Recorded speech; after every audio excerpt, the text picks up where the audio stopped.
ना देखूं तो चैन मुझे आता नहीं। आइए मेरे प्यारे दोस्तों, आपको एक बार फिर से गोप क्लासेस में आपका स्वागत है। पढ़ा रहे थे क्लास 10th का अध्याय 1 यूरोप में राष्ट्रवाद, जिसमें कि आपको पार्ट 2 पढ़ा दिया गया था। आज पार्ट 3 का पढ़ाने जा रहा हूँ और आप लोग भी कॉपी कलम निकाल कर बैठ जाइए और लिखिए, है ना, पढ़ना स्टार्ट कीजिए। तो चलिए देखिए, सबसे पहले आपको पढ़ाना जा रहे हैं नेपोलियन युग। आपको बताया जा रहा है नेपोलियन युग कब से कब तक चला था। ये पूछा जाता है, सवाल बहुत बार पूछा है, नेपोलियन युग कब से कब तक चला था।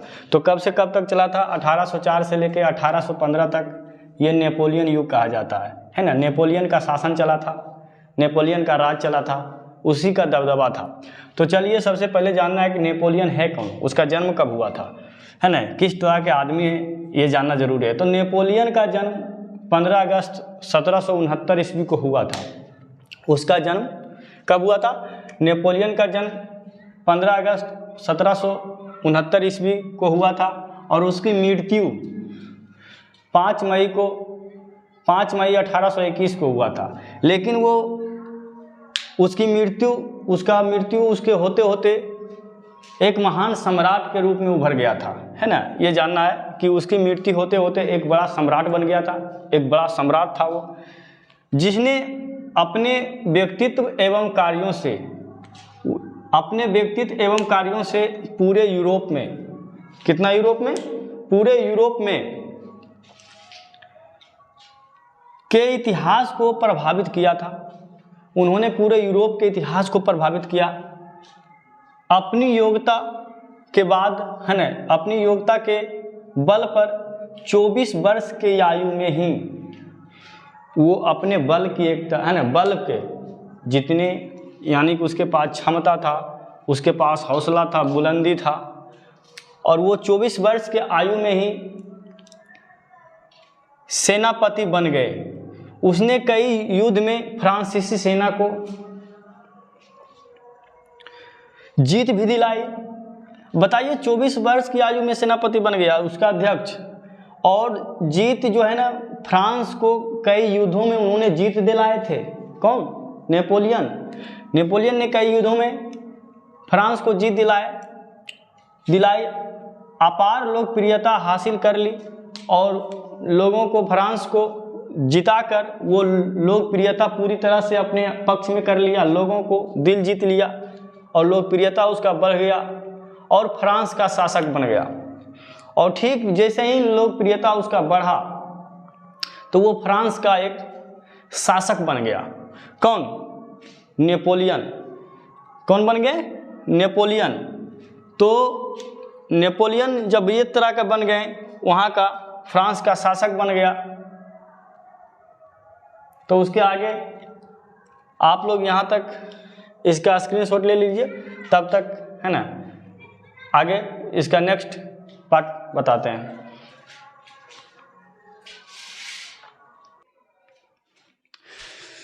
जी, तो चलिए आइए नेक्स्ट में आपका क्या है। तो 1804 में नेपोलियन शासन का काल, जब नेपोलियन फ्रांस पर अपना शासन शुरू किया, यानी कि 1804 में नेपोलियन शासन का काल था, यानी कि उसका दौर था जब नेपोलियन फ्रांस पर अपना शासन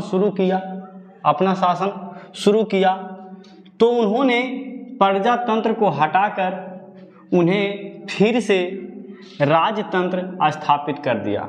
जब इसका बोलबाला आया, इसका दौर आया नेपोलियन का, इसका लोकप्रियता बढ़ा, तब इन्होंने पहले जो था प्रजातंत्र, उस प्रजातंत्र को खत्म करके राजतंत्र स्थापित कर दिया। किसने कर दिया? नेपोलियन ने कर दिया। राजतंत्र यानी कि राजा हटाकर उन्होंने फिर से राजतंत्र स्थापित कर दिया, और उसमें राजतंत्र हटाने के बाद उसमें कुछ नियम लाया, कुछ बदलाव किया। उस नियमों को, कुछ जो पहले से नियम था, उस नियमों को क्या किया? बदलाव किया। तो नियम में बदलाव क्या किया ये समझना है। सबसे पहले उन्होंने राजतंत्र बनाया, तो उसके बाद सबसे पहले कानून के समक्ष सबको बराबर रखा गया।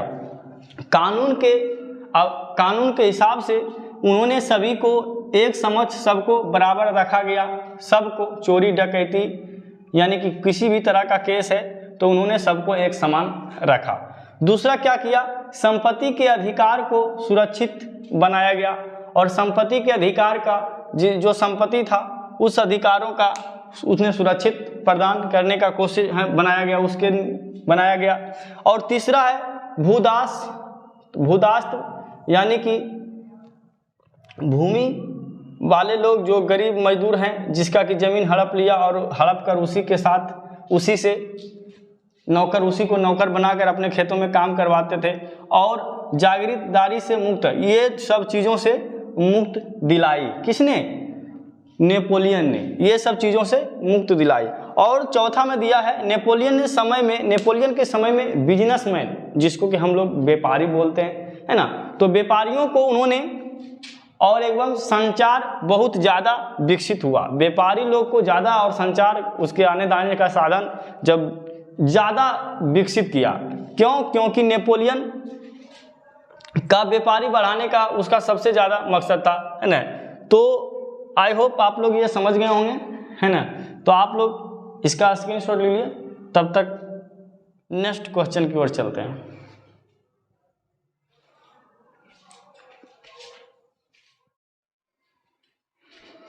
दिल दीवाना जी। तो चलिए नेक्स्ट में आपका दिया गया है उसी का, नेपोलियन पढ़ा रहे थे।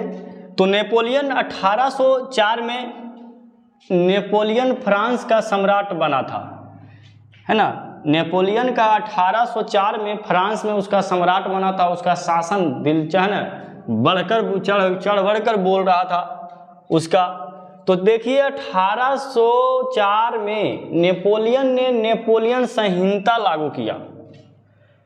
1804 में नेपोलियन ने नेपोलियन संहिता लागू किया। क्वेश्चन पूछता है नेपोलियन संहिता कब लागू हुआ? तो 1804 ईस्वी में।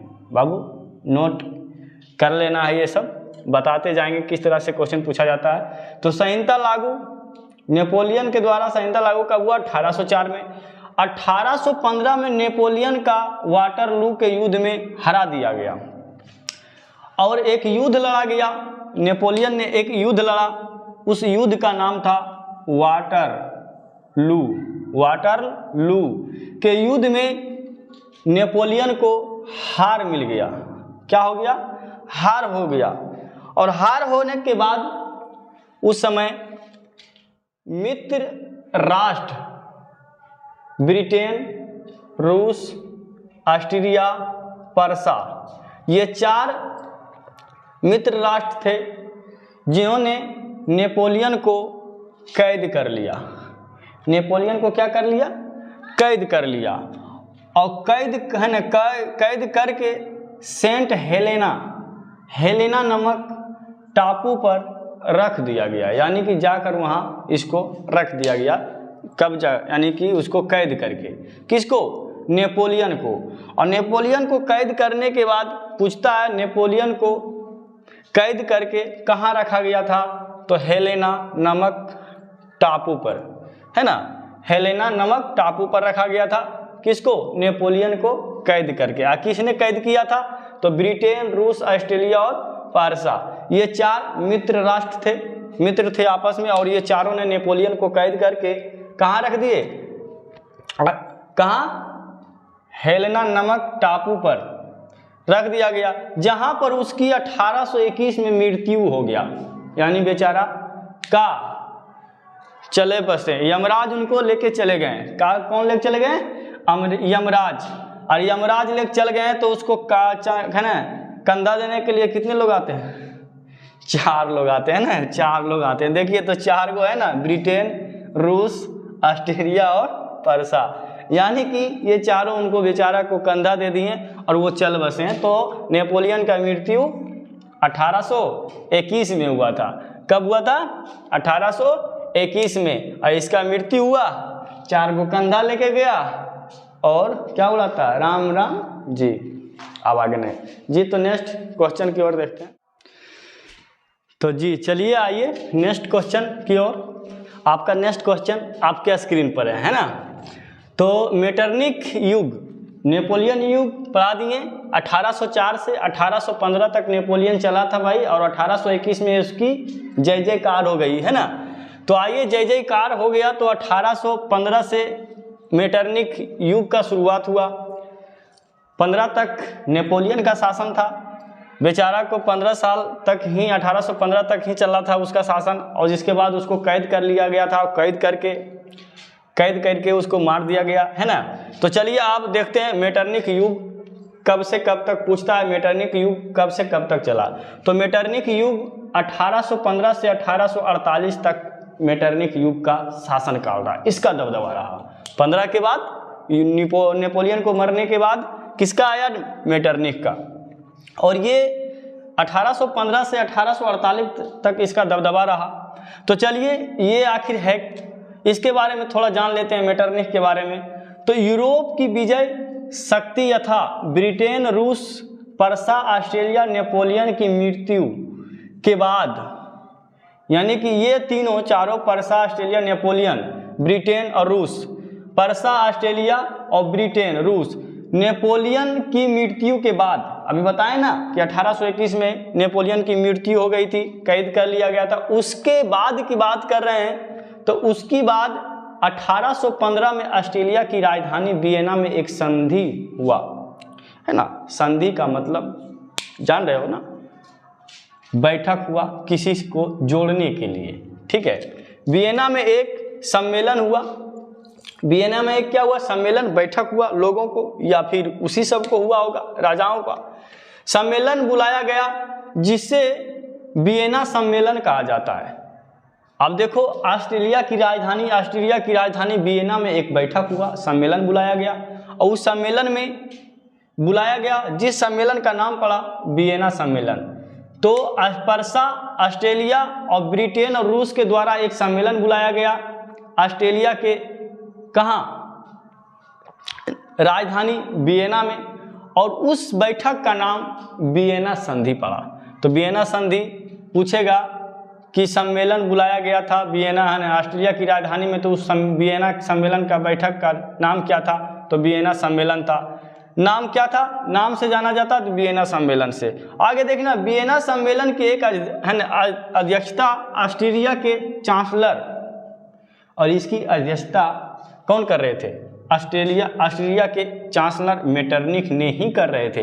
इसका अध्यक्षता कौन कर रहे थे, ऑस्ट्रेलिया के चांसलर कौन है, मेटरनिख। पूछता है कि ऑस्ट्रेलिया का चांसलर कौन है, तो मेटरनिख है। तो मेटरनिख ऑस्ट्रेलिया का चांसलर है, और ये वियना सम्मेलन का अध्यक्षता कर रहे थे। तो आप लोग स्क्रीनशॉट इसका ले लीजिए, है ना, और चलते हैं नेक्स्ट की ओर।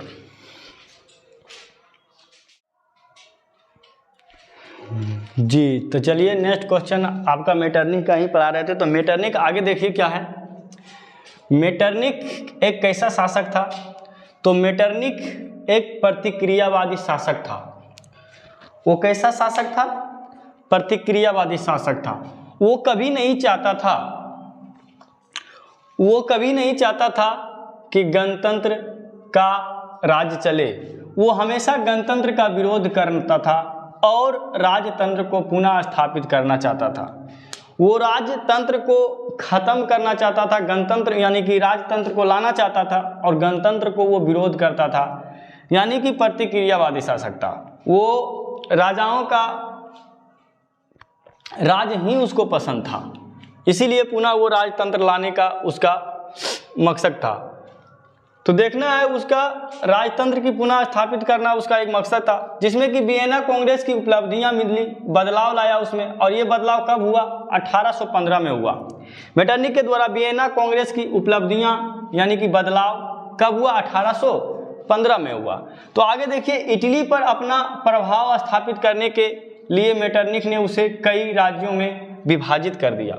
अब देखो, इटली पर अपना प्रभाव जमाने के लिए, अपना शासन करने के लिए, है ना, अपना शासन करने के लिए कि वहाँ का राजा मैं बनूंगा, उससे करने के लिए लोगों में क्या किया, बंटवारा करवा दिया। इटली को कई राज्यों में, कई छोटे छोटे राज्यों में विभाजित कर दिया, बंटवारा कर दिया। अब बंटवारा करने के बाद कुछ ऐसा क्षेत्र था जिस क्षेत्र का नाम है सिसिली और निपलस के प्रदेशों बुर्बो वंश के सम्राट फर्डिनेंड को दे दिया। और कुछ ये सब सिसिली और नेपलस के प्रदेशों को बुर्बो वंश के सम्राट का नाम था फर्डिनेंड को दे दिया गया। तो ये मेटरनिक था। अब मेटरनिक कभी नहीं चाहता था कि गणतंत्र का राज चले, वो हमेशा राजाओं को बिलोंग करते थे। तो चलिए आप लोग इसका स्क्रीनशॉट ले लीजिए। आप लोग को समझ में आ गया होगा, समझ रहे हैं ना? अगर समझ रहे हैं तो लाइक और शेयर वीडियो को दबा कर कीजिए, है ना। तो चलिए आप नेक्स्ट क्वेश्चन की ओर चलते हैं। हाँ, तो चलिए मेरे प्यारे दोस्तों और गोलगप्पों और रसगुल्लों सब, है ना, जो भी हो। तो आगे मेटरनिक ने और क्या किया, उतना ही पर नहीं रुका। उन्होंने रोम और उसके आसपास के सभी राज्य को पोप का मतलब क्या होता है? क्या होता है बच्चे? कमेंट करके बताओ, अन्यथा तो देखो यहाँ लिख दिए हैं। पोप का मतलब होता है चर्च के पुजारी। पोप को दे दिया। किसको दे दिया? पोप को। पॉपकॉर्न खाया है? नहीं खाया। पॉपकॉर्न किसको बोलता है मालूम है? अरे भाई हम तो ठेठ दे आए, है ना, ठेठ दे आती हैं। पॉपकॉर्न कहाँ से बुझेंगे पॉपकॉर्न किसको बोलता है? पॉपकॉर्न जब गए बाहर में पढ़ रहे थे ना, तो बताते हैं, जब बाहर पढ़ रहे थे पॉपकॉर्न के बारे में जानते नहीं थे कुछ, पॉपकॉर्न किसको बोलता है। तो भीड़ लगा हुआ था शहर में, मार्केट में बिक रहा था, वहाँ पे पॉपकॉर्न का बहुत सारा देहाती बाबू, है ना, झील झाड़ के गया, पॉपकॉर्न दीजिए। हम 3-4 गो दोस्त थे, गए, बोले भाई पॉपकॉर्न कैसा होता है? चलो नहीं खरीद पाएंगे, कम से कम देख तो लेंगे यार, है ना। पॉपकॉर्न खरीदने गए, जब वहाँ देखें तो मकई का लावा था। क्या था? मकई के लावा। आप बताओ उसको पॉपकॉर्न बोलता है शहर वाला, अजीब अजीब, है ना, नाम बना देता है उसको पॉपकॉर्न। हम लोग चौक गए, पॉपकॉर्न भाई कैसे खाना है पॉपकॉर्न? अब बताओ पॉपकॉर्न खरीदे तो नहीं, पूछे उसका रेट कैसे है भाई, बताया 40 रुपये पॉकेट। बोले चलो एक बोरा 40 रुपये हम दे देंगे तुमको, घर चलो तुम मेरा, है ना। तो वो पोप कौन था? ये पोप है। पोप का इस पॉपकॉर्न ने समझ लेना, पोप है। पोप मतलब चर्च के पुजारियों को दे दिया गया। किसको द्वारा? मेटरनिक ने दे दिया। और नहीं, लोम्बार्डी और वेनेशियम पर ऑस्ट्रिया की प्रभुता कायम हुआ। और ऑस्ट्रेलिया की लोम्बार्डी और वेनेशिया पर ऑस्ट्रेलिया की प्रभुता कायम हुआ। और बल चढ़ कर, है ना, बल दिखाकर, बढ़ चढ़ बोलता है, ओ बढ़ चढ़ कर, है ना। अरे भाई ठेठ दे आती है ना। जेनेवा और पिडमाउंट के राज्य में शामिल कर दिया गया। और जेनेवा और पिडमाउंट के राज्य में शामिल कर दिया गया। किसको? लोम्बार्डी, वेनेशिया, है ना, वेनेशियम और ऑस्ट्रेलिया की तो प्रभुता है ये था। ऑस्ट्रेलिया ने ही क्या किया? जेनेवा और पिडमाउंट के राज्य में किसको शामिल कर दिया? इसको और पोप, है ना। पोप तो चर्च के पुजारी को इधर उधर रोम दे दिया। ठीक है, चलो आगे देखते हैं। मेटरनिक हर हाल में चाहता था कहीं पर भी राष्ट्रवाद की भावना नहीं आवे। ये मेटरनिक जो था ना, ये लोगों में कभी नहीं चाहता था कि लोगों के पास अपने देश के प्रति दिल में कुछ भावना जगे, प्रेम नहीं जगे। किसके लिए? देश के लिए। अगर देश के लिए जागता है तो क्या छोटे छोटे राज्य में विभक्त होगा? नहीं होगा। छोटे छोटे राज्य में विभक्त नहीं होगा बाबू, तो ये सब छोटे छोटे राज्य कैसे करेगा? छोटे छोटे में ये सब मोटे मोटे कैसे होगा? चलिए, तो ये सब आज तक यहीं तक रहने देते हैं। अब मिलते हैं नेक्स्ट क्लास में, तब तक के लिए धन्यवाद, बाय।